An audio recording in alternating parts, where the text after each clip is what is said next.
Il 13 gennaio del 1915, poco prima delle 8 del mattino, l'Italia centrale fu sconvolta da un devastante terremoto con epicentro la conca del Fucino.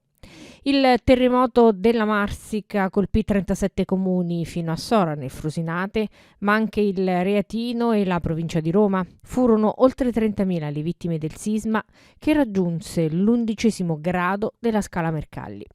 La città di Sora, come ogni anno, ha voluto celebrare questo anniversario con l'apposizione di una corona di fiori alla targa affissa sulla facciata laterale del comune ed una composizione floreale anche al monumento che si trova in piazza Santa Restituta, dove Padre Salvatore, con il sindaco Luca Di Stefano, il presidente del Consiglio Comunale Francesco Facchini, membri della Giunta, Polizia Locale, Protezione Civile di Sora ed Arpino, i cittadini, ha recitato una preghiera comune per l'intero territorio colpito dalla scossa sismica.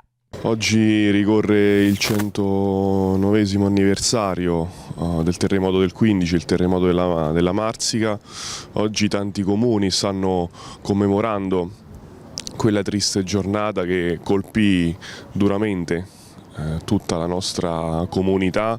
È ancora una ferita profonda, una ferita aperta negli occhi, nei cuori, nelle menti di ciascuno di noi. Ecco, oggi siamo qui per commemorare, l'anno prossimo saranno 110 anni dal 15, quindi sempre con ricordo, nella speranza e con l'augurio che un terremoto del genere possa non accadere mai più in nessuna parte del mondo, perché le conseguenze di un terremoto sono devastanti.